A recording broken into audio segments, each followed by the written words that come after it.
Hi, I'm Jay. I want to talk about the Battle of Hastings. We are back in ways previously unconsidered on this channel, because up until now I've mostly talked about movies and video games, and in limiting us like that, I feel that I have been somewhat disingenuous. I've led you to believe that I am a mere casual, when in reality I contain multitudes of autism. Can you tell? We haven't even really gotten into bugs or fish on this channel yet, which is crazy. Anyway, today we are not talking about movies or video games. We're talking about a secret third option, which is the 11th century Norman conquest of England, and specifically about the Battle of Hastings and all the things that led up to it. The Battle of Hastings happened in October of the year 1066 between the English army of Harold Godwinson and the Norman army of William the Conqueror. It's a famous battle because it was important. It resulted in the end of the Anglo-Saxon period and arguably in the end of the Viking Age, at least as we think of it, as well as William the Conqueror becoming king of England, because he did win the battle. Spoilers. The other reason the battle is really famous is because somebody embroidered like a comic strip version of it on 230 feet of fabric, but we'll get to all that. The reason I want to talk about the battle is because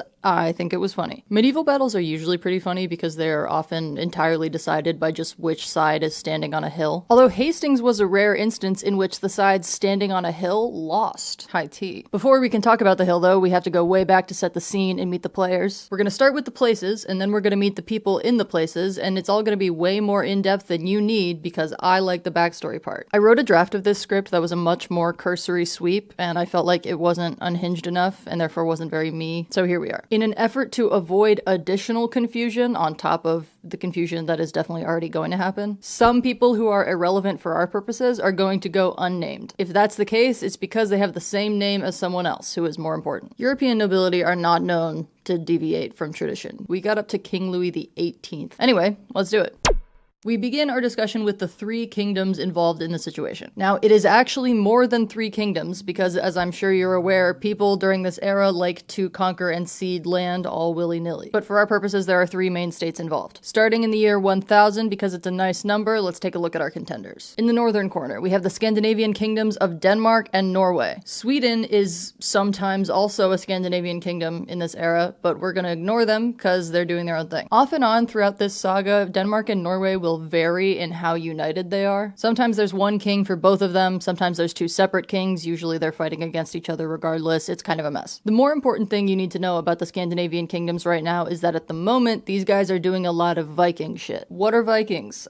Pirates, basically. Also, just to be clear, Viking is like an occupation or an activity. It is not an ethnicity. I don't know where everyone got that idea suddenly, but so be it. Anyway, so Vikings are random seafaring Scandinavians that enjoy a good pillage. If you are a 9th to mid 11th century European, I would say that Vikings are for sure in your top 10 list of problems. Maybe top 5, depending on where you live. The Vikings have slightly superior boat technology, and this allows them to fuck over everyone. Vikings make it as far east as Baghdad and as far west as Newfoundland. But more often they like to raid closer to home in such convenient locations as Great Britain and continental Europe, and sometimes Ireland when they feel like taking the scenic route. In the year 1000, the king of both Denmark and Norway is only one guy, which is huge for us. That guy is named Sweyn Forkbeard, so he's king of Denmark and Norway. Except actually Norway is being governed by two earls on Sweyn's behalf. The Scandinavian branch of our story has the potential to become very confusing because it's kind of just doing its own thing. We'll talk more about them later. Just for now, key takeaway, Vikings. Vikings.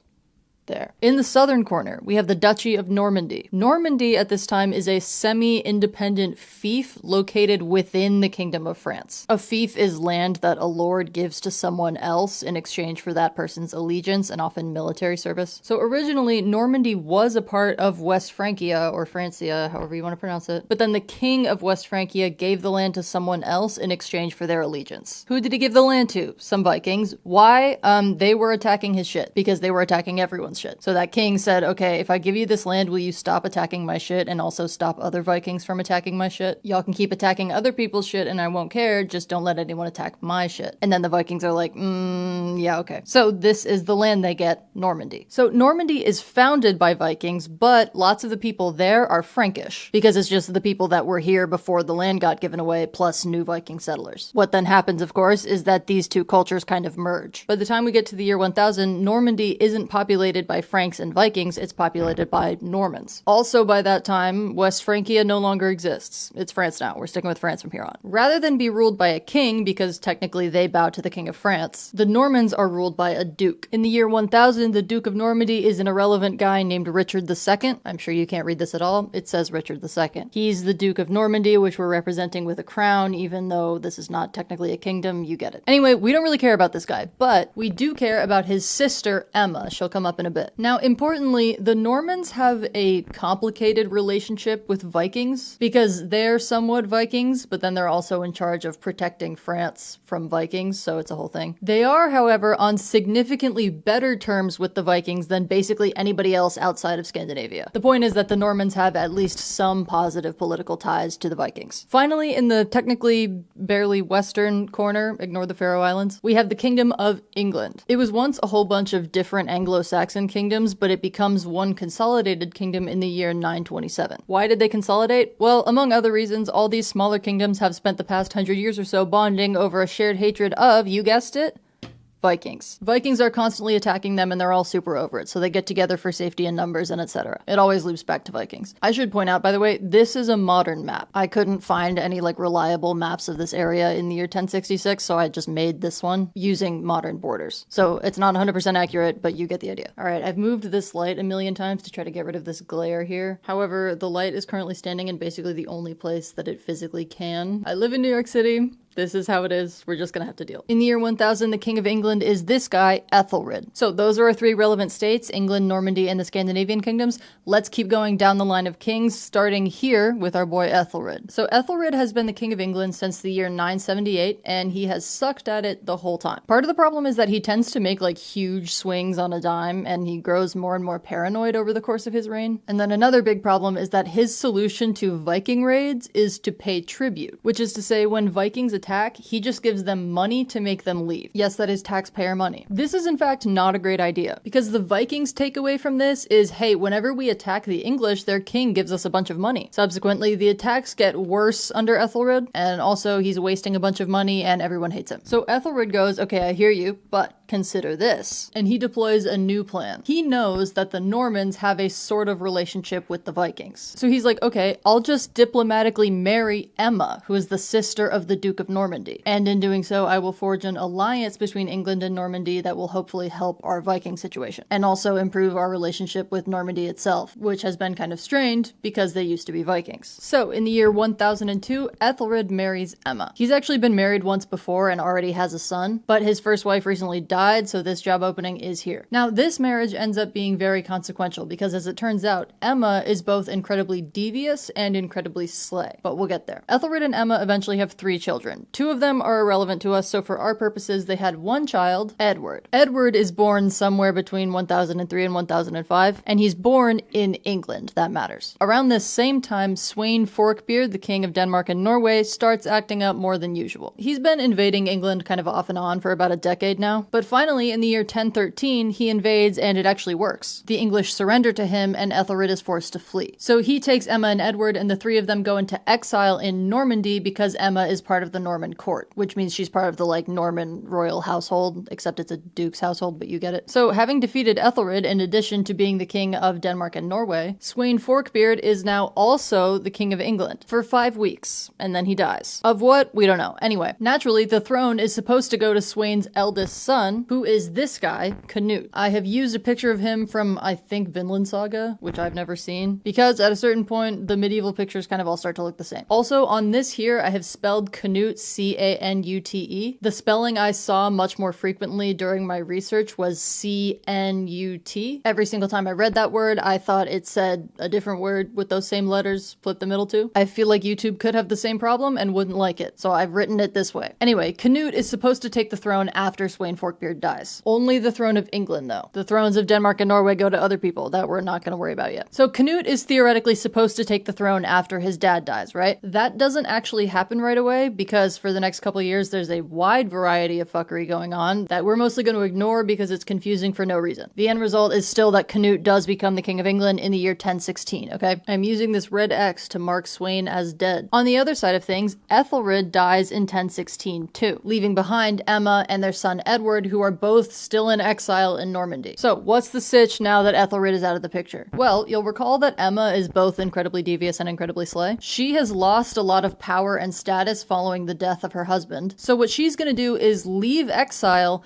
and marry Canute, a diabolical diva maneuver. She's like, well, I married the King of England, so then I became Queen of England, but then he died, so I guess I'm just gonna marry the King of England and become Queen of England again. Insane behavior. So they do get married. This marriage is beneficial to him too, though, because it will improve his claim to the throne in the eyes of English nobility. So Emma is Queen of England again. And these two also apparently get along super well, so slay for them, I guess. So where does this leave Edward? It leaves him in exile still. Because he's the son of a past king, he very much has a claim to the throne of England, which makes him a huge threat to Canute's reign. Instead of being killed, though, which would be the standard move, he ends up just staying in exile in Normandy, probably because Emma pulled some strings. So Edward ends up being raised almost entirely at Norman court. He grows up Norman, which is crucial for later, because as you may know, Edward is going to become a very relevant figure here. Meanwhile, our two main combatants in the actual Battle of Hastings have yet to be mentioned, and I think neither of them has actually been born yet. Are you following? Let's check in with Canute and see how his reign's going. Well, first of all, info re the Scandinavian kingdoms at large. Remember how Sweyn only gave Canute England and other people got the other kingdoms? One of those other people dies in the year 1018, so now very quickly Canute is king of both England and Denmark. But he's still not king of Norway, so he only gets half of the Scandinavia crown. Also, you know how I just said that Canute and Emma get married? Well, there are some issues with that. Chief among them, the fact that he was already married. So Canute now has two wives, wife 1 and Emma, and nobody really calls him on that. Anyway, Canute has one son with each of his wives. We're going to ignore the son from his first wife, but the son he has with Emma is a guy named Harthacnut. So now we have Canute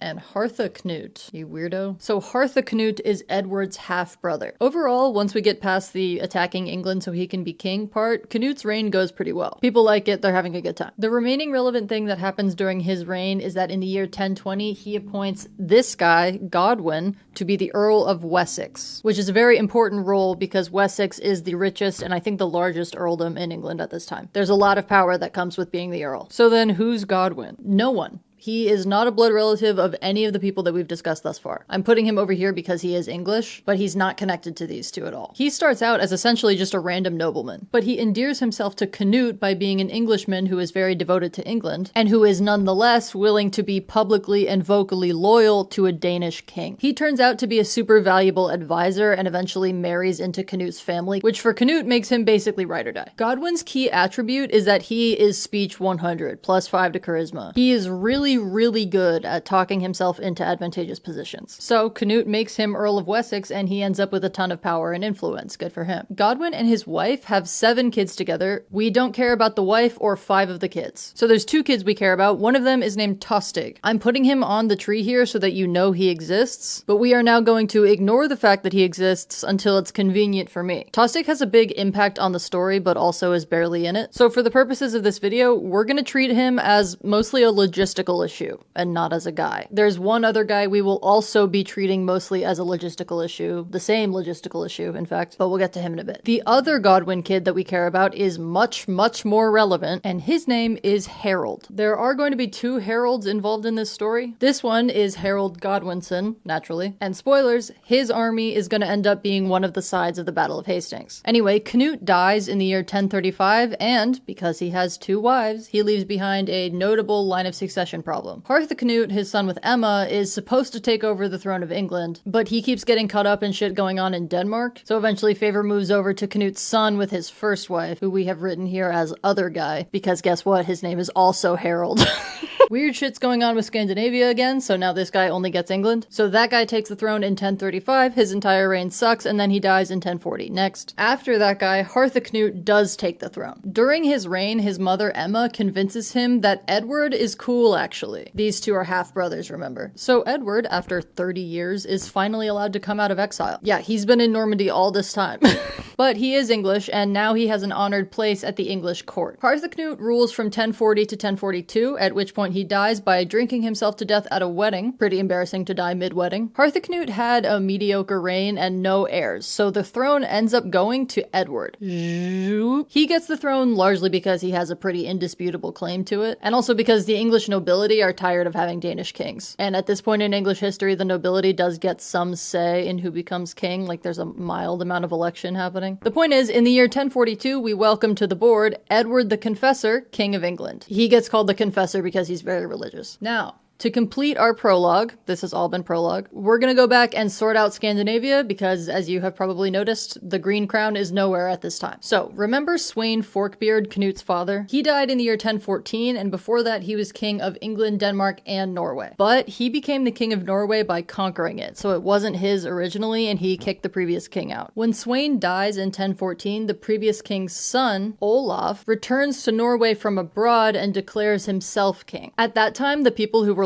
for all practical purposes, in charge of Norway were two earls who were appointed by Sweyn. But they're still just earls, so they don't have ultimate authority here, and the whole thing ends up being a complete mess. So Olaf does become king until 1028, when Canute finally gets his shit together and comes back and reconquers Norway. Then, like we said, in 1035, Canute dies, right? At which point, Olaf's random illegitimate son, Magnus, pops up and takes the throne again. Here you go, dude. Hope you're not gonna be super relevant. So basically, for a few kings in a row, we're just passing Norway back and forth between the same two families. Anyway, when Harthacnut becomes king of England and Denmark in 1040, did I say that he became king of Denmark? When he became king of England, he also became king of Denmark, because Canute was king of both England and Denmark. Anyway, when Harthacnut becomes king of England and Denmark in 1040, he and Magnus start beefing over Norway, because they're both like, oh, well, my father was king at one point, and therefore I have a right to the crown, blah, blah, blah. To deal with their bitching, some noblemen from both Scandinavian countries get the two of them together, and they agree to this very fragile deal. The terms of the deal are that the first of them to die would be succeeded by the other. Harthacnut dies in 1042, so per the deal, Magnus should theoretically succeed to the thrones of both England and Denmark, in addition to being the king of Norway. He does get Denmark, but he ends up not inheriting England because at this point the English nobility has already installed Edward. So per this fuck-ass deal, Magnus thinks that he's supposed to be king of England, and subsequently that has been stolen from him. Now, Magnus's heir is the guy who's actually important to us. His name is Harald Hardrada. So we do have two heralds now. We have Harald Hardrada and Harold Godwinson. To make this easier, I'm going to refer to Harald Hardrada with just his last name. He is the less relevant of the two heralds, so he loses first name privileges. He's just Hardrada to us now. Magnus actually has two heirs, one for Denmark and one for Norway. Hardrada is only the heir to Norway, which means the Danish crown is immediately coming back off the board, and eventually Hardrada does become king of Norway. The timing of that doesn't particularly matter. Hardrada is the second person that we're going to ignore until it's convenient for me. He is not involved in the Battle of Hastings, but he does have a big effect on it. So, like Tostig Godwinson, we are going to treat Hardrada as a logistical issue rather than as a guy. In fact, we're basically going to end up treating these two guys as a one logistical issue. But we'll get there, ignore them for now. Okay, that is our entire prologue. It'll help things make sense later, even so it was probably too extensive. Let's move on.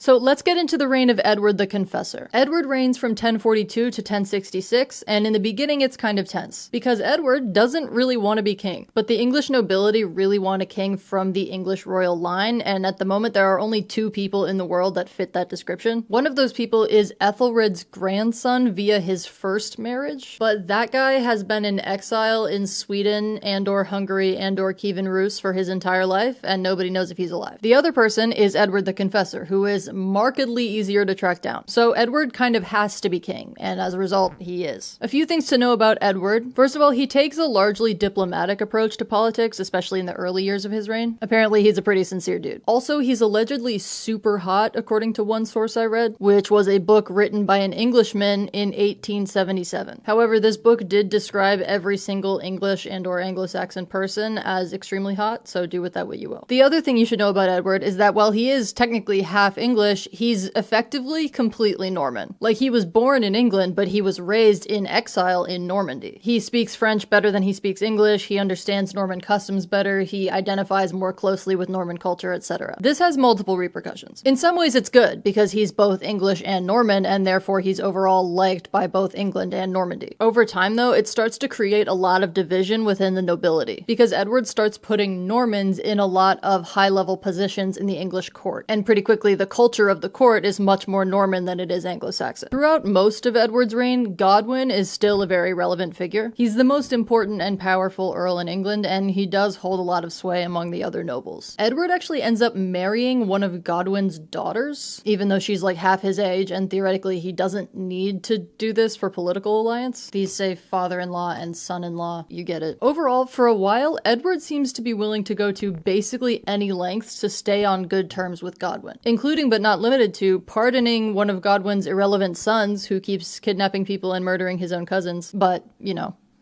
again, I'm American. It's not the most unreasonable pardon I've ever seen. Anyway, it might seem weird that the literal king is worried about being on some nobleman's good side, but the thing is, Edward is still an outsider here, and all of the English nobility are more loyal to Godwin than they are to him. If Edward loses Godwin's support, he effectively loses all of the English court members. So while he's trying to be on his good side and everything, Edward does not like Godwin. In fact, he probably actively hates him. Godwin is a huge challenge to his authority, and also, I left this out earlier, but in 1036, Godwin very probably played a role in the political assassination of Edward's irrelevant brother. Godwin was never convicted of that, but a lot of people suspected him, including Edward. So Edward hates Godwin, but he needs him because of the nobles. As time goes on, though, and more noble positions at court become occupied by Normans, Edward needs Godwin less and less, which Godwin does not like. He starts leading some pretty strong opposition to the influx of Normans at court, and eventually tensions boil over to the point that Godwin and his family actually get exiled from England in 1051, only to return with an army a year later and force his way back into power. Welcome back immediately. Godwin finally dies in 1053, apparently mid-Easter brunch, pretty brutal, and his super important position as the Earl of Wessex gets taken up by his son Harold, who is one of our main guys. Now, Harold is apparently even more speech 100 than Godwin was. Also, he too was apparently very hot. Thank you, weird Anglo-Saxon supremacist writer circa 1877. Edward hates Harold less than he hated Godwin, but it's still not great. Also, because Edward is inexplicably married to one of Harold's sisters, these two are brothers-in-law. Anyway, things go on being relatively normal for a little over a decade here, until we finally get to the year 1066, when, after being very sick for a while, Edward the Confessor dies. Now, you may have noticed that we never discussed any blood-related heir for King Edward. That would be because he did not have one. And this is a huge problem, because when Edward dies, we find out that there are three separate people who all think they're supposed to be his heir. One of those people is Hardrada, the Norwegian king that we're ignoring right now. So actually, we don't care that he thinks he's supposed to be the heir. So there are actually two separate people that we care about that believe they're supposed to be Edward's heir. One of those people is Harold Godwinson. His reasoning is that, allegedly, on his deathbed, Edward declared Harold his heir. Pretty straightforward. Obviously, we have no proof that that happened, but that's the claim. And then we finally come to the other person who believes he has a claim to the English throne, and that is our remaining big player, William the Conqueror, who is not a conqueror yet. At the moment, he's just William. So let's talk about William. William is the Duke of Normandy from 1035 onward. Remember, the Duke is the guy full-on in charge of Normandy. The line of succession in Normandy is much more straightforward than it is in England. William is a direct descendant of the Viking leader to whom Normandy was originally given. Bequeathed, perhaps. He is the grandson of Richard II, who was Emma's brother. So Emma is William's great-aunt. But yeah, this line from the original Viking leader is direct. Ruling Normandy, though, is a bit less straightforward, because since Normandy's founding in the year 911, there has always been a lot to do. For the early dukes, the concerns are largely internal civic stuff, borders, cultural clashes, etc. By 1026, we've kind of sorted that out, but now we have problems in the court. These are pretty standard nobility problems, like this guy wants to do fratricide, this guy suddenly hates the church, this guy has a bastard child, all of those guys are actually the same one guy, you get it. By 1035, when William becomes duke, he has like a whole new set of problems to deal with. One of those problems is that he is the bastard child that I just mentioned, which actually isn't as big of a deal in this period as it will be in like the later Middle Ages, but it's still not great. And also he's like 8 years old when he becomes duke. So he's in a very precarious position and everyone is always trying to assassinate him or manipulate him or etc. Finally in 1047, when he's about 19, he's able to quash one of the like major rebellions going on in Normandy. And because of that, he's able to start like actually establishing his authority within the duchy. But then after that, he still has to establish his authority outside the duchy because people from the continent are always trying trying to invade or overthrow him or assassinate him or manipulate him or etc. It isn't until about 1060, when the last of his big enemies on the continent die, that he's like really locked into his role. So if you're wondering why William hasn't been in our story up until now, it's because he's been really busy. But he's here now, and that's what counts. William is generally considered a pretty smart dude who is very prideful, very ruthless, and very ambitious. He believes in his ability to get the shit that he wants, which makes sense. He's become a very successful duke, despite many different people trying to prevent that from happening throughout the course of his life. Like we said earlier, in terms of relations to people that we already know about, William is related to Emma, who is his great aunt, and by extension, he's related to Edward, who would then be his first cousin once removed.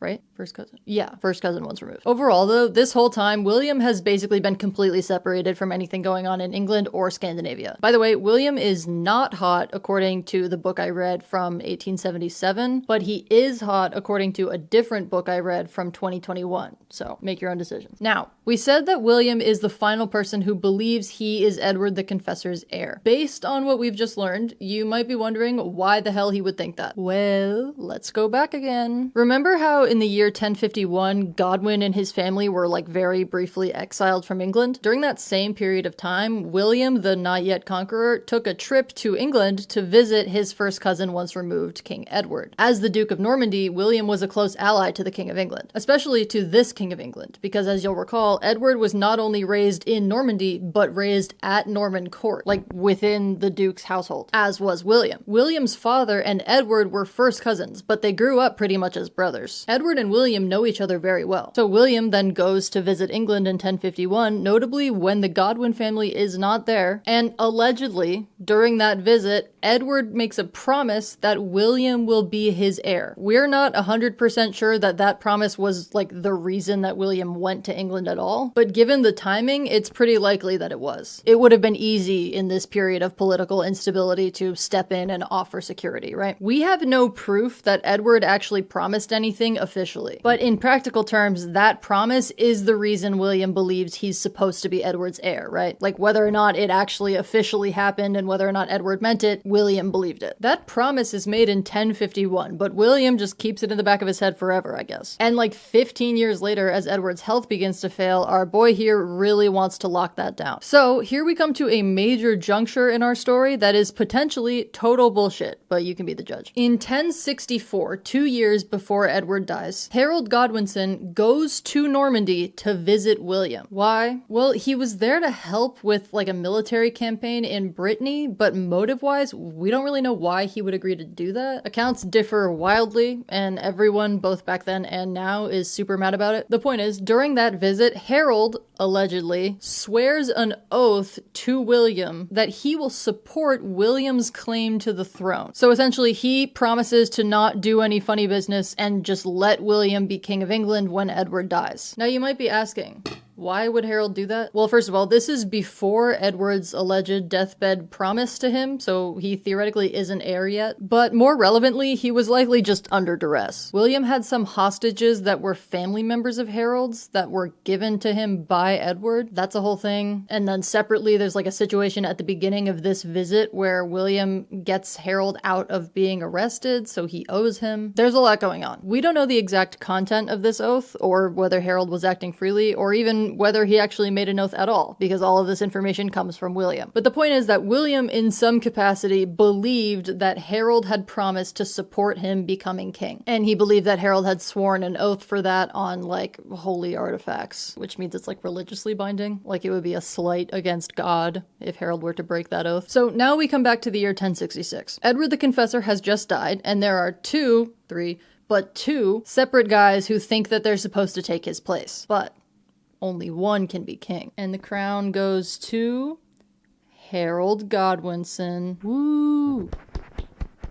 As we know, Harold has no blood relation to the previous king, but he is technically his brother-in-law, and in the eyes of the English nobility, that's close enough. They also think he's kind of the only option. So because they do have a say, in January of 1066, Harold Godwinson becomes King of England. Here's someone who does not like this, William of Normandy. He's like, hey, what the hell, Mom said it was my turn to be King of England. Notably though, William's interest in England is largely opportunistic. Like, King Edward has died with no heirs and the kingdom is in a state of unrest, so it's easy for someone to step in right now, and William is is in a very good position to do so. He's got a lot of connections on his side. First of all, he has the support of Normandy, where he's from. He has the support of Flanders, where his wife is from. He has the fact that he's a relatively close cousin of the previous king. And randomly, he also has the support of the Pope because of bribery. He didn't build these connections specifically for invading England, though. They were all for other stuff. They just happened to line up very well for this situation. And then the final piece is that RE England, the timing works out really well for him. He was dealing with a whole bunch of shit up until recently. Remember, he only became like secure in his control of Normandy in 1060. Prior to then, it would have been very hard for him to try to leave Normandy to conquer any other place, because somebody easily could have usurped him back home. So the fact that Edward the Confessor dies in 1066 is super convenient for William, because at that time he happens to finally be in a really good position to invade someone. Congrats. Plus he has this whole oath thing on his side where he can claim that Harold betrayed him and also betrayed God and stuff. So upon considering all of this, William decides to get his shit together, invade England, and go for the crown, which means we are gearing up to get violent. So in terms of battle ability, let's take a look at what our combatants are working with.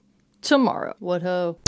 So most of our knowledge about the arms and armies involved in the Battle of Hastings comes from something called the Bayeux Tapestry, which I mentioned very briefly and not by name at the beginning of this video. The Bayeux Tapestry is a 230-foot long stretch of fabric that is embroidered with the story of the Battle of Hastings and the events leading up to it. It probably also used to have a little section of the events post the battle, but the final section we think has been lost. The tapestry is believed to have been made within about 10 years of the battle itself, and we think it was commissioned by a Norman bishop who was notably William the Conqueror's half-brother. So bear in mind, it's a fairly Norman-biased account. But archaeological finds and first-hand accounts from this area and period are very scarce, and in fact both are completely absent for this battle in particular. So the tapestry is what we have, and it's where we get most of our arms and army info. The tapestry distinguishes between sides of the battle via hairstyle, which I think is iconic. Soldiers with long hair are English, and soldiers with short hair are Norman. Wig.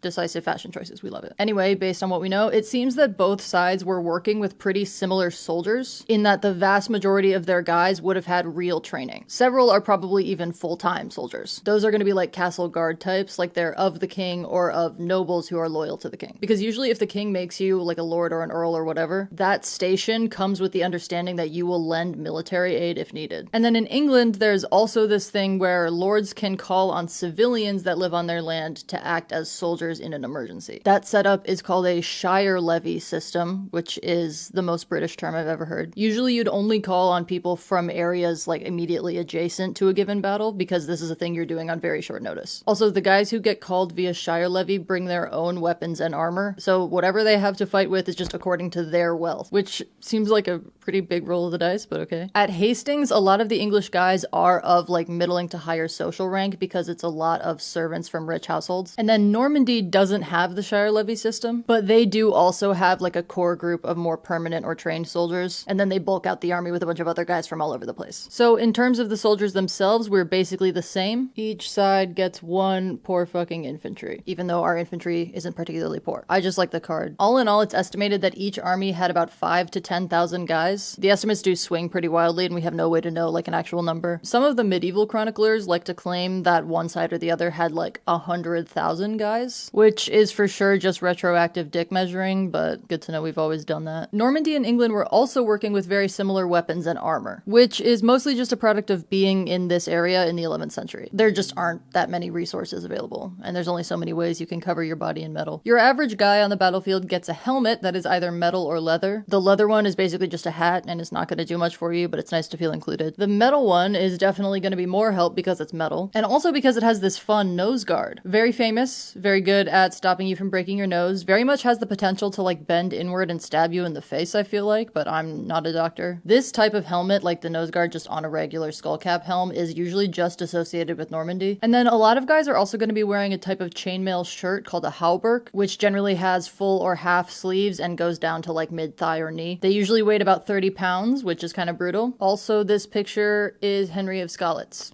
from Kingdom Come Deliverance 2. He's up here because he's an icon and he slays, and also this is one of the better pictures of a hauberk I could find. From here on, you will note that the pictures I use are not going to be historically accurate. In terms of weapons, some of our shit is still the same on both sides, especially for basic melee stuff because it is the 11th century, which means at the moment the game plan for any given fight is hit guy with spear, perhaps with sword or with axe if you're bougie. This belongs to my girl Shadowheart, this belongs to my girl Buffy, this is the Ruins Greatsword from Elden Ring, which deserves more love because I think it's super funny to be like, this is a great sword, and then pull out a stone pillar. The point is, spears, axes, swords. Most often you're going to be fighting with a spear. Apparently in Old English there were 8 different words for spear. We are very into spears. It's Brittany, bitch. By the way, spears at this point are being held and thrown, so there is some ranged attack capacity. And then as far as shields go, we're pretty into those too, but the shield of the era is like a very large kite-shaped thing that's overall just really inconvenient. It's not going to be around for much longer though. Some guys are already using smaller shields. Keep up with the times. Now, in terms of differences in weaponry between our two sides, there are 2 that are very important. The first of those is archers. Harold Godwinson has very, very few archers in his army at Hastings. That's largely due to logistical issues that we'll talk about in a second, but I think it's also worth noting that at this point in history, England is of the general opinion that archery is for losers. Like, it's normal to use it for hunting, but it's considered a cowardly form of fighting people because it's ranged. You're supposed to face your opponent head on, you know, slaughter that teenager with a sword like an honorable political pawn. William, on the other hand, has a lot of archers. It's not looked down upon for fighting quite as much in Normandy. And also, William had a much easier and luckier time with logistics. The second difference in weaponry, and the one that is probably the most impactful, is horses. I know you don't think of horses as weapons, but they effectively are in this instance. England, during this time, has no cavalry. They do use horses in war, but pretty much exclusively as transportation. They think that fighting on horses is weak shit because if you're on a horse, then you have the ability to run away. Classic. Again, humans have always loved dick measuring, especially if it's to the point of self-sabotage. Somebody should really tell them about legs. But like, you'll see in a minute here that the English even pull up to Hastings on horses, and then they get off the horses and leave them in the woods so that they can go fight on foot. You're crazy for that. Normandy, on the other hand, is on the cutting edge of cavalry. They've got these fancy battle-trained horses and a whole bunch of guys who know how to fight from them. At this point in history, we are not armoring our horses yet in Western Europe. However, stirrups have just made it to the area, which is a huge development for fighting from horseback, because you now have the ability to lean more than like 5 degrees left or right,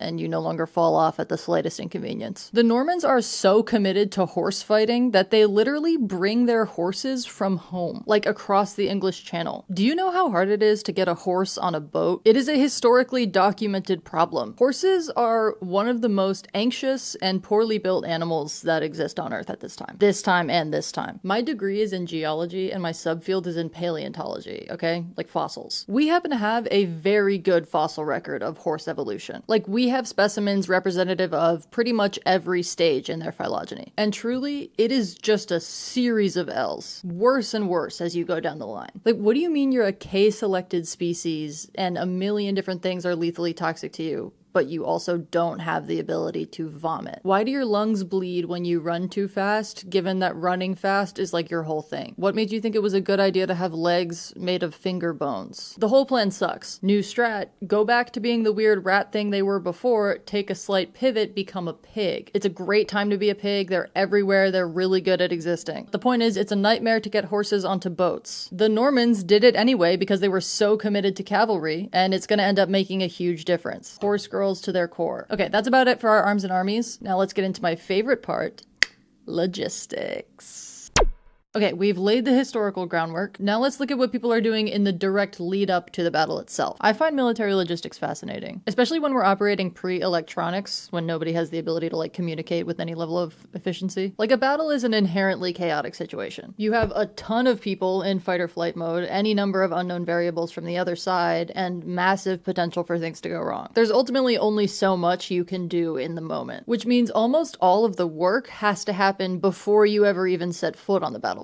Other people's logistical decisions might ruin your whole shit without even meaning to, or they might accidentally be super helpful to you. Battle tactics also live and die on logistics. We love coordination. We love knowing what is happening and when and where, and also how we are getting to that location. I'm starting to sound like my mother, but that's okay, because my mother is lovely and I listen to everything she says. Anyway, for Hastings, as is often the case, the biggest tactical and logistical decisions happen before the fight ever starts. So let's look at some of those decisions and how they lead up to this battle. Getting into crunch time. The move that kicks off this whole thing is made not by William or Harold, but by a secret third option. The two guys we've marked as a logistical issue. Everyone please welcome back to the board Tostig Godwinson, King Harold's brother, and Hardrada, the current king of Norway, who is also the third guy who believes he has a claim to the English throne. We have been ignoring that and ignoring both of these guys, but it's now a convenient time for us to stop doing that. They will be representing Scandinavia, specifically Norway. So why the hell does Hardrada believe that he has a claim to the English throne? Remember Harthacnut and Magnus? Those were the guys who, several decades ago now, were beefing over Norway, and they made that weird deal wherein when one of them died, the other would succeed him. Harthacnut was king of England and Denmark at that time, and he died first. So Magnus, in theory, was supposed to inherit both England and Denmark, but he ended up only inheriting Denmark because Edward the Confessor had already been installed on the English throne. So Magnus basically always believed that he was like kind of supposed to be the king of England. Hardrada was Magnus's heir to Norway. So his reasoning with this claim is, hey, Magnus was supposed to inherit England, and I'm supposed to inherit everything that Magnus had, which by the transitive property means that I'm supposed to inherit England. Now, this is a very shaky claim. The deal between Magnus and Harthacnut was never like super legit. It was mostly just a peacekeeping thing. And regardless, both of those guys are dead now, and we've moved on. For the record, Hardrada knows that his claim to England is very shaky. He probably wouldn't have done anything about it if it weren't for Tostig. So here's what's going on with these two. For a long time, Tostig was the earl of a random northern area in England, okay? Then he gets overthrown because he's cruel and his people hate him and they want him to be exiled. Tostig then goes to his brother Harold and he's like, hey, can you help me get my earldom back? But Harold says no, because he's like, dude, your people hate you and you suck at being earl. So Tostig's former people's demands go through and he gets exiled. Now, this is where Tostig decides to make a big move. He starts plotting revenge, classic. So in January of 1066, just after Harold becomes king, Tostig fucks off to go find allies for his own invasion of England. He travels all around Europe for a while, but nobody wants to help him, until eventually in May of 1066, he heads up to Norway and talks to Hardrada. And Tostig's like, hey girl, so you have a super vague connection to the throne of England because of a very fragile deal between two people who are dead now, right? Okay, perfect. So I have all this insider information, and I think with my help, you could totally overthrow my brother who I hate. In response to this, Hardrada says, well, I did just fight a war against Denmark during which I got my ass handed to me, and as a result, all of my provisions and resources are pretty low.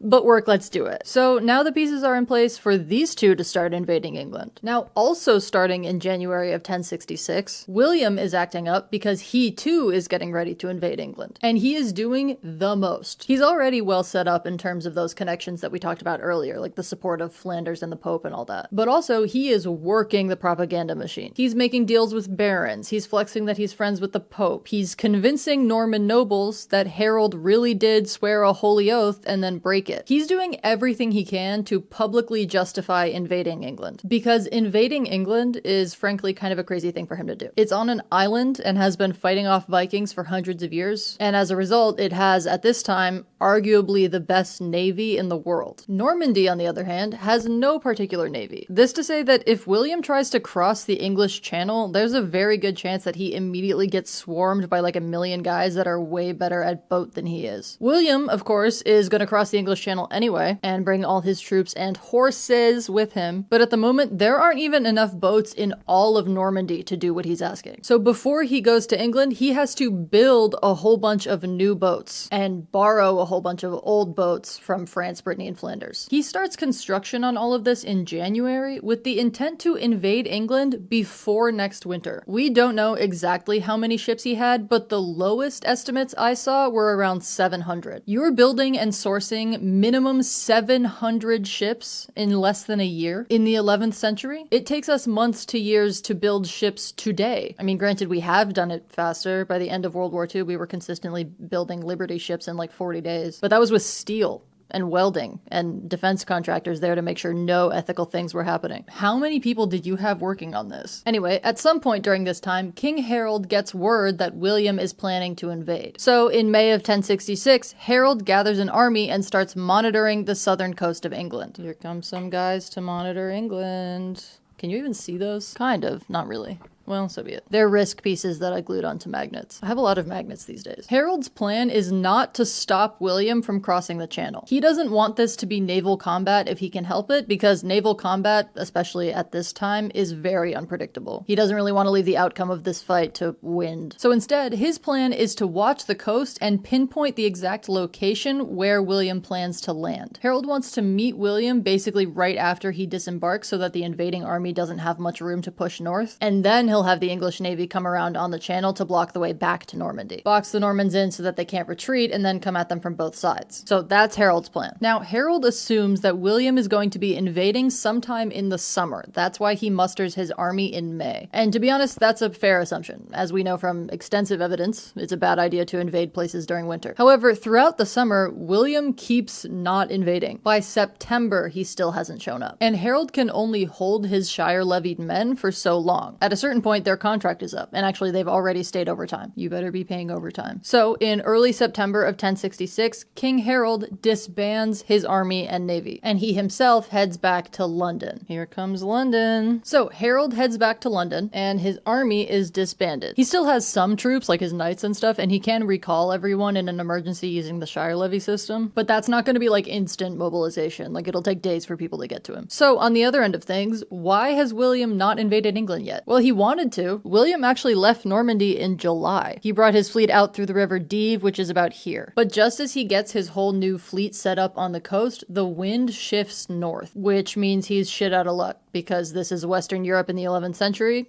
and we are still very into using square sails on our boats, and consequently we really can't sail directly against the wind. The winds forced him to reroute and move along the coast until he eventually stopped at the mouth of the River Somme, which is currently in France, but at the time was in Flanders. So William is just stuck here waiting on the coast in Flanders for several weeks. There he is. Oh, I should put names on these places. Hang on. Nice. And just like Harold, he can only hold his army for so long, so he needs the wind to shift soon. I took off my bracers to eat a snack, and now I don't want to put them back on. This is what my arms look like. So we get all the way to mid-September like this. Things are overall pretty tense on the coast of the English Channel. And then in swoops our secret third option, the logistical issue duo of Tostig and Hardrada, to make things even more tense in the north of England. Because in early September, these two and a big-ass army cross the ocean from Norway and start invading England. Here's the path of the Norwegian army. They are represented by green risk pieces. They don't get any Catan villages though, because they're not going to be here long enough to build bases. Now, all summer, King Harold has been aware that William is planning to invade. He has not been aware that Hardrada is planning the same thing. News of this scheme never made it to him. As such, when Hardrada and Tostig make landfall on the coast and start heading for York, which is here-ish, Harold is still 200 miles away in London with no army. For the record, we're not sure exactly how much Hardrada knew. Notably, he had Tostig on his side, who obviously knew a lot about England and also had traveled around the rest of Europe seeking allies before talking to Hardrada. It's entirely possible that Tostig knew about William's plan and that he and Hardrada planned their invasion accordingly. It's also entirely possible that Tostig didn't know shit and therefore Hardrada didn't either. Regardless, these two pull up to England with about 7,000 to 10,000 men in 300 or so boats. And pretty quickly they head down to York, which is about there, where they then proceed to get into a fight with two local earls that they win pretty soundly. They make a couple of deals with the earls during like surrender negotiations, and there are some deliverables that the Norwegians need to wait for. So they tell the earls in York to send everything through to Stamford Bridge, which is about here. Ooh. That's where Tostig and Hardrada and their army are going to be camping out while they wait. This is kind of a dumb play. You don't usually want to tell your enemies exactly where to find you, but okay. Also around September 20th, way down south in London, Harold receives word that the Norwegians are invading. And he's like, oh fuck, I've been out here waiting for William to invade, but now there's other shit going on up here. I fear I must skedaddle. So he leaves London and basically immediately starts marching north, and he calls Shire levies as he goes. Basically, as he passes an area, he's like, quick, everyone come join the conga line. We've got to go fight some Vikings. And this like weirdly accumulating army marches all the way up to York in 4 days, which, according to Google Maps, should be like almost exactly 72 hours away on foot. I'm sure for these guys it's longer because we have a lot more roads these days. So of the 96 odd hours that it takes them to travel to York, at least 72 of them are spent actively walking while wearing armor. Like, Harold himself and his fancier knights are probably on horses, but everyone else is on foot. That sucks so bad, dude. Anyway, clearly Harold has decided that he needs to act fast to make up for how behind he is. When he finally gets to York, which is the last place that he knows the Norwegians have been, the people there tell him that Hardrada is camping out at Stamford Bridge a few miles east. This is why you don't tell your enemies exactly where to find you. Harold pretty much immediately takes his guys over to Stamford Bridge, where they arrive on the 25th of September. And they catch the Norwegian army completely by surprise. Like, so by surprise. Harold shows up in the early morning. People are still in bed. Brutal. Anyway, the ensuing fight is called the Battle of Stamford Bridge. We're removing these two guys and replacing them with this green circle to denote where the battle happened. Now, aesthetics-wise, hear me out on this. I originally had big plans to make the Norwegians yellow instead of green. The idea being that then when this battle happens, the yellow side and the blue side meet up and the battle is green. You see the vision? It didn't happen that way, because for some fucking reason I could only find a version of Risk that didn't have yellow pieces, which feels like bullshit, but I'm telling you what the plan was so that you know it was gonna make sense, and now it doesn't. Perfect. Anyway, the Battle of Stamford Bridge happens, and it is a massacre for the Norwegians. Something like 300 boats arrive with Hardrada. Only 24 leave. And they leave very much without Hardrada because both he and Tostig die on the battlefield. This defeat is so crushing that it pretty effectively marks the end of the Viking Age. Hardrada ends up being the last Norseman to attempt a large-scale invasion of England. But so Harold's surprise attack is incredibly effective, in part because a lot of the Norwegians had to move so fast that they didn't have armor on. The battle takes most of the day, and Harold does sustain some losses, but overall this is a very decisive victory for the English. So this battle is done, but guess what's going on the other side of the English Channel at this same time? The wind is shifting. The timing of this is absolutely insane, and from what we can tell, not at all intentional. We have no reason to believe that William knew anything about Hardrada's invasion, but regardless, on the evening of September 27th, just 2 days after the Battle of Stamford Bridge, the north wind lets up, and William and his fleet cross the English Channel. Now this might be another situation where you say, hey Jay, shouldn't these be red and not orange? Yes, they should. Guess what color pieces are absent from the version of Risk I found? Red and yellow are two of the colors that you're gonna skip. Primary colors. Anyway, William is crossing the channel, and honestly, this is so brutal for Harold. My dude has been staring at this coastline for months, waiting for William to show up, only for him to finally pull up in the 2 seconds that Harold isn't there. And again, not even on purpose. This isn't some 300 IQ Ocean's 11 distraction plot. This is just the medieval equivalent of there was a blizzard so we got stuck at the airport. Must have been the wind. Anyway, William lands in Pevensey, which is about here, and obviously his landing goes really, really well. The Normans face absolutely no opposition because there's nobody here. Although it's pretty clear that they were expecting somebody to be there. The Normans pull up like weapons in hand ready to fight, and then they're just like, oh.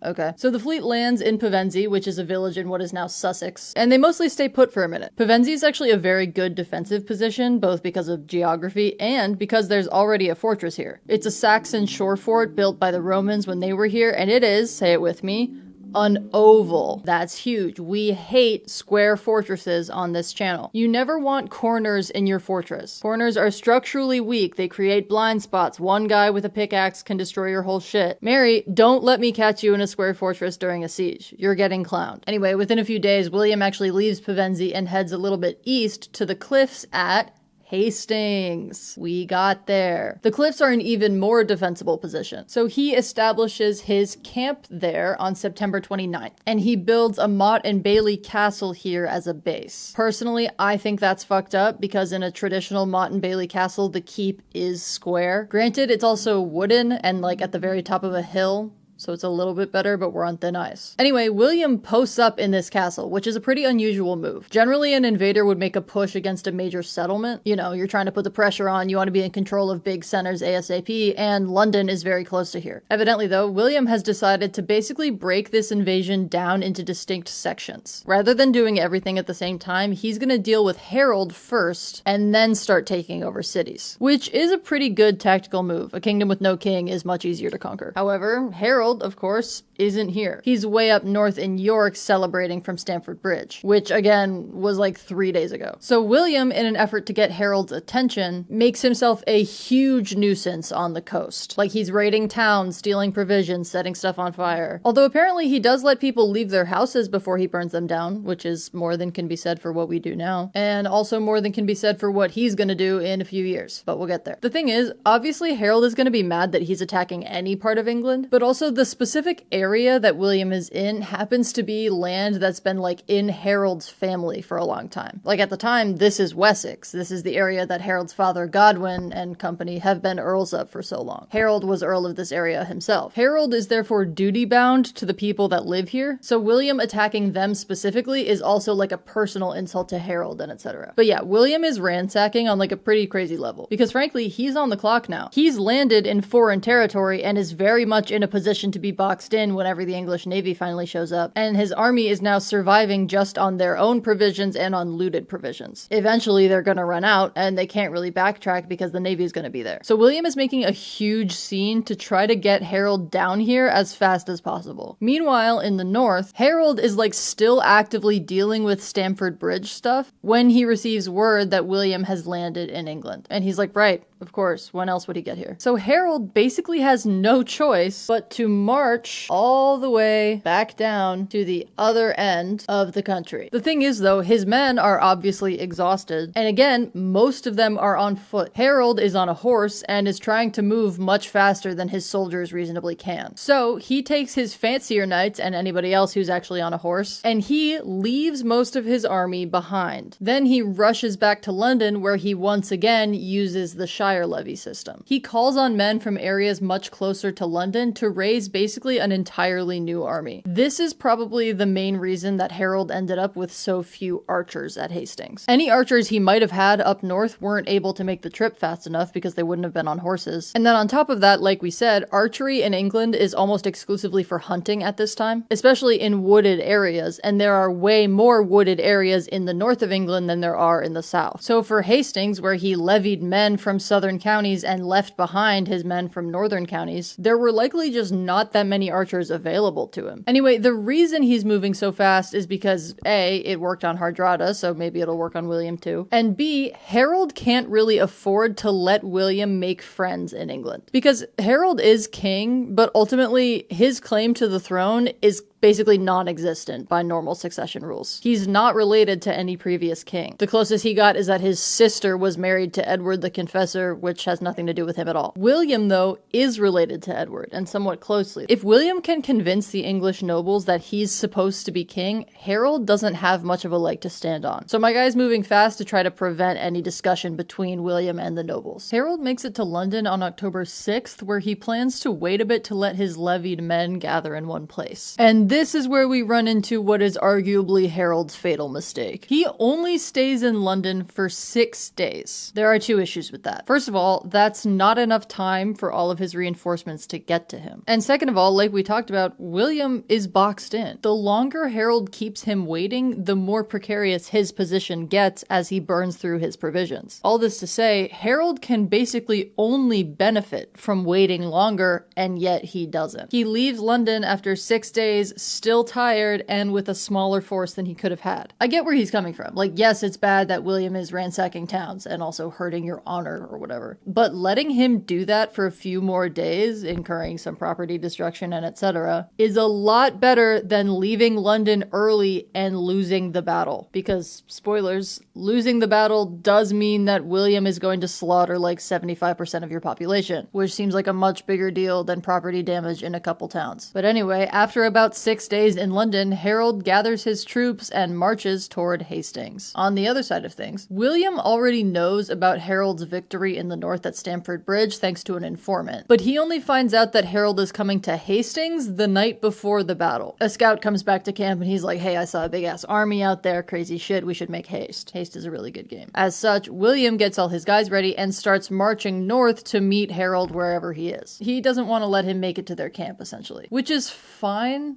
But you definitely don't need to meet him where he is. He's already coming to you, and you know how far away he is because of the scout, which in theory means that you could pick where the battle happens. You can march until you find an advantageous spot and then stop, get your guys rested, have enough time to put everyone where you want them. But that's not what William does. Instead, he gets all his guys together and they march out in the very early morning. They have about 7 miles to walk until they meet Harold. William has his guys marching in like roughly their battle formation, so they're in more or less the right place if they get snuck up on. But the order of that formation goes archers in the front, then other infantry, and then cavalry, with William himself in the middle of the cavalry line, which is a pretty standard arrangement. Classic, straightforward. On Harold's end, he knows that William is camping by the cliffs at Hastings, so he's marching south from London. In between London and Hastings, he and his guys emerge from a forest onto the top of a hill, and they're met with William's army at the bottom of the hill. Now, I have come to understand that among historians there is quite a bit of debate about this hill. The girls are truly fighting. Traditionally, it has been accepted that the battle was fought on this one specific hill, but there are some young upstarts who think it might have happened like 3 hills to the left. One book I was reading was published in 2021, and there was a line where the author was like, yeah, I've changed my opinion about the hill in the years since 1985. I have questions. What happened in 1985? How hard have you been thinking about this one hill for 36 years? Anyway, I desperately don't want to get into the finer points of these arguments because I have read so many hill-related debates in the past few weeks, and I don't need more of that right now. Overall, what matters is that the battle happens on a hill. There is a hill. The battle does happen on that hill. That's what's important. Anyway, Harold has apparently organized an assembly point on top of this hill, which is kind of weird. In theory, you were assembling your guys in London, but whatever. It's possible that they were just camping there overnight. We don't know exactly how long the English army stopped there. But regardless, on top of the hill is where he happens to be when William's army pulls up. So Harold definitely did not succeed in his attempts to catch William by surprise. If anything, he got surprised by William. So the date is Saturday, the 14th of October, 1066. Our two sides have officially met at the battlefield. See how it's purple? This was the whole plan. Which means it's finally time to talk about the minute-to-minute action of this battle. Yeah, remember how this video is supposed to be about the actual Battle of Hastings? Me neither. Also, this part of the video is probably going to be relatively short because the battle took a total of like 9 hours. And up until now, we've been discussing the past like 60 years. So, let's do it tomorrow. Greetings. I'm gonna assume that this lighting is drastically different than it was yesterday. That's because there was a fuck ton of glare on this poster. However, like we said, there is no place on the floor for the light to stand where that doesn't happen, which is why this is now our setup. That's Baloo there in the middle. He's cool. You can say hi. Also, not sure if you can tell, this is not an official map. I made this on the program that I used to make D&D battle maps. This is like supposed to give topography. Are we feeling good about that? I don't know. This is the top of the hill. This is the bottom of the hill. Okay, see the shadow? You get it. Okay, let's get into it. The first thing that the English are gonna do is dismount and get rid of any horses that they have. There will be no cavalry. And then they're gonna group up together on top of this hill and form a shield wall, which is a very common tactic at this time. Everyone's gonna post up really close to each other and overlap shields to make a nice defensive wall. Now, I like this formation. I don't like it nearly as much as its more extreme cousin, the testudo formation, which is technically a type of shield wall, but it's inherently better due to turtle. These guys have decided we don't need a roof at the moment, though. Anyway, surprised or not, Harold's tactics here are solid. His main concern, at least at the start here, is going to be defending against that cavalry. Traditionally, that's the exact purpose of a shield wall, so he's making a smart choice there. But also, famously, he's on top of a hill. Bad terrain is one of the absolute best defenses against cavalry. Like we said, horses are very bad at existing. If they break their leg, it's over. In this instance, though, it isn't the horse's fault, it's just that it's really hard to run full speed up a hill. Now, if Harold had trained cavalry, his position on top of the hill hill would be even more advantageous provided he holds it. Because while it is hard to run uphill, I'm sure you know that it is not hard to run downhill. Cavalry does work if you're the guy on top of the hill, but Harold has no cavalry, so. Remember at the beginning of this video when I said that medieval battles are usually decided by just who happens to be standing on a hill? I meant it. Naturally, using cavalry against the hill is William's plan anyway. His tactics at the moment are overall very simple, very classic. He wants to hit the shield wall over and over again until it breaks. So, let's get started on that. At around 9 a.m., the Normans start to close with Harold's army, which is where we are here. The archers are still first in the Norman formation. This line is archer risk pieces. I'm sure you can't see them at all, but I want you to know that they're like that. So with the archers first in the formation, they're also going to be the first to attack. That might sound like it doesn't make sense. Why not put your melee guys in the front and your ranged guys in the back? Gwent rules, right? Well, the archers are only supposed to be in front for a couple minutes. They're basically going to take advantage of what distance they have to pick off as many guys as possible. And then when the army gets close to melee range, they're going to go hide behind their friends. Having the archers in front is a good idea, in particular because we do have some crossbow guys. And crossbow bolts are fast enough and heavy enough to punch right through a wooden shield, so that gives us some opportunity to weaken the wall. Soon enough, the Normans close to the point that they can start using melee guys and cavalry, at which point the archers fall back to the flanks. This is also the point at which they find out that cavalry charges don't work super well uphill. This to say that through the first of William's kind of waves of attacks, the English hold the line. The shield wall is sturdy, the hill is doing its job. She stays putting in the work.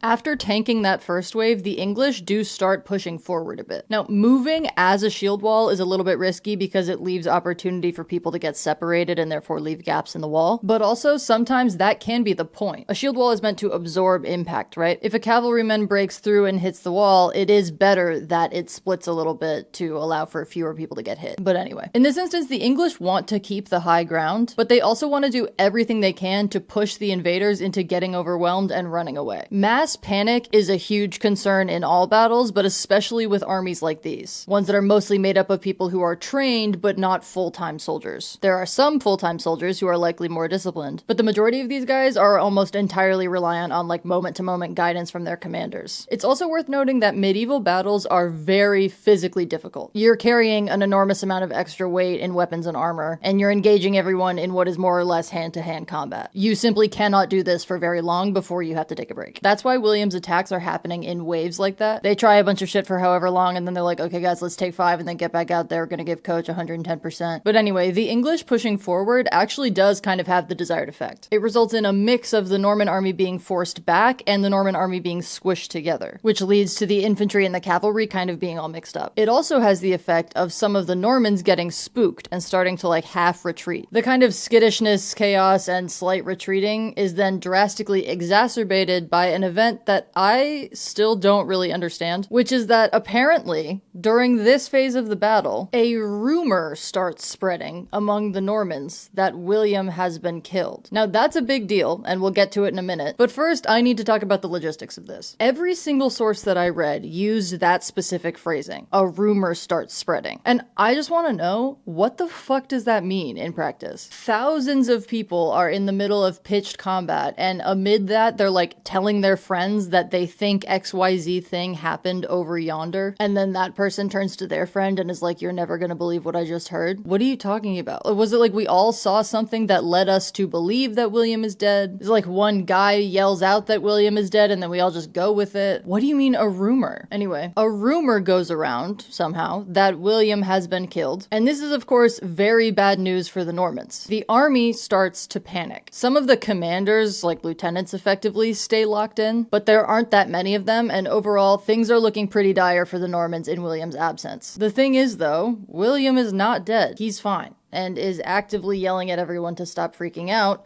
but they're freaking out too much to hear him. Again, how did this rumor start and spread? Finally, a group of Norman cavalry actually do start properly fleeing, and some of the British shield wall break off to chase them down. If they kick up a big enough fuss that everyone else starts to flee, it's game over. At that point, the fight is absolutely lost. Once your troops are panicked, it's very hard to reorganize them on the fly. Lucky for this group, William catches them before they can go very far. And very famously, as is depicted on the tapestry, William has to drop everything he's doing and take his helmet off to show his face. And he's like, guys, holy hell, it's me, I'm fine, it's chill, don't even worry about it. In response to that, this group of cavalry goes, oh, sick, and with William leading them, they start to turn around. But like we said, when this group started running, some of the English decided to press their advantage and go after them, which is kind of a dumb move, seeing as the English are on foot trying to chase after guys on horses. But the guys get a bit impatient and do it anyway, which means that when the Normans see that William is alive and decide to turn around, these Englishmen are completely caught out. They get surrounded and subsequently slaughtered. This is like the first substantial hit to the English army that the Normans have managed all day. Up until now, they've just been kind of picking people off the sides and charging at the shield wall very slowly. I should add, by the way, the shield wall has spears coming out of it and like people throwing spears over it, so the English aren't just standing there doing nothing. But anyway, now this retreat was real. These Normans actually did start running away, but obviously it ended up being helpful for them. So naturally, some of them follow this line of thought and decide to start pretending to retreat. A group will be like, oh my god, suddenly we're terrified, and they'll turn and run, and then some of the English will follow them, and then the Normans will just kind of turn their horses and go attack these guys who are no longer in a defensive position. This sounds like a pretty straightforward plan, but honestly, it had a lot of potential to go wrong. Generally speaking, turning your back to your enemy is not a great plan. This particular version is a bit safer because they're on horses, so they're going to be able to outrun spear throwing range pretty quickly, but still. Regardless, any of these feigned flights could have pretty easily turned into real ones. But this plan happens like 3 or 4 times, and it seems to go the Normans' way every time. The feigned flights are able to draw some Englishmen out of the shield wall, right? So small gaps are finally starting to form, but every time someone falls, other people just come up to replace them. So none of those gaps are quite weak enough to be taken advantage of yet. Overall, the English are still holding the line. At no time during the day is this battle a sure thing in either direction. The real tipping point comes at about 3 p.m., and that would be the death of Harold Godwinson. William knows he's starting to run out of daylight, so he rallies his guys to make one all-out effort. He first instructs his archers to angle their shots upward to try to lob some arrows over the shield wall. Some of the books I read were skeptical about this because they were like, well, if you aim arrows up, they lose all their power. I personally am not at all skeptical because like, this happens all the time. Lobbing arrows is a super common thing for archers to do in a battle historically. It's not like they're firing the arrows straight up. It's an arc. It isn't going to lose all its power. Now, granted, lobbed arrows are slower and are a lot less likely to kill someone. They might if they hit you in a bad spot, but generally the goal with doing that is not even to hit people. It's to get them to move. Nobody wants to stand still while a bunch of arrows come down around them, even if those arrows are slower than normal. In this instance, though, it's possible that during William's barrage, a lobbed arrow does hit someone, King Harold. There's a very famous image on the tapestry of him with an arrow in his eye. Now, you'll be shocked to hear that there's a lot of historian infighting about this event in several respects, most relevantly whether or not Harold was even killed by an arrow in the eye at all. Historians throw crazy amounts of shade. In books, too. Like, they'll publish books that's like, so-and-so in his book title